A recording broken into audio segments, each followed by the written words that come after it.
పూర్తిగా పడిపోయిన పరిస్థితి ఉంది. అందుకని ఇవాళ రైతులు క్వింటాల్కి 25,000 ఉంటే తప్ప గిట్టుబాటు కాదని చెప్పి రైతులు కోరుకుంటున్న పరిస్థితి ఉంది. ఇవాళ ఖమ్మం మార్కెట్లో దోపిడీ ఎలా జరుగుతుందనంటే, లేదు ఈ ఉన్న రేటుకు కూడా అమ్ముకుందామనంటే మార్కెట్కి పోతే ముందు 12,000 13,000 అంటాడు. తర్వాత వచ్చి బస్తాలు కోత పెట్టి ఇది 300 తగ్గించాలా 500 తగ్గించాలని కూడా కోత పెడుతున్న పరిస్థితి ఉంది. అందుకని ఇవాళ ప్రభుత్వ రంగ సంస్థలు మార్క్ఫెడ్ నాఫెడ్ రంగంలోకి దిగాల.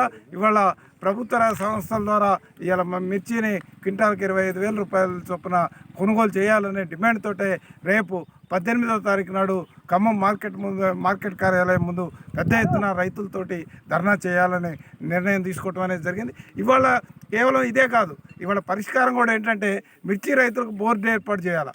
ఇప్పటికీ పత్తి రైతులకు ఉన్నది, అట్లాగే పసుపు రైతులకు మొన్న నిజామాబాద్లో బోర్డు ఏర్పాటు చేశారు. కానీ మిర్చి రైతులకి ఇవాళ మద్దతు ధర ప్రకటించడం కానివ్వండి, దీనికి ఒక బోర్డు ఏర్పాటు చేయడం కానీ చేయలేదు. ఇది స్పైసీ బోర్డు పేరు మీద కేరళలో ఈ బోర్డు ఉంది.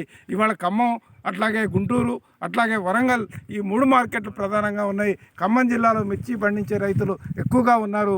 కాబట్టి ఈ 3 మార్కెట్లకి మధ్యలో ఖమ్మం ఉంది. కాబట్టి ఖమ్మంలో మిర్చి బోర్డు ఏర్పాటు చేసి మిర్చి రైతులను ఆదుకోవాలని చెప్పి, అట్లాగే రేపు 25వ తారీఖు జరిగే 18వ తారీఖు జరిగే ధర్నాకు కూడా పెద్ద ఎత్తున రైతులు కదిలి రావాలని చెప్పి ఈ సందర్భంగా విజ్ఞప్తి చేస్తున్నాం. 50,000 అవుతుందండి 10 క్వింటాలు కోపిస్తే. 50,000 క్వింటాల్కి 5,000 రూపాయలు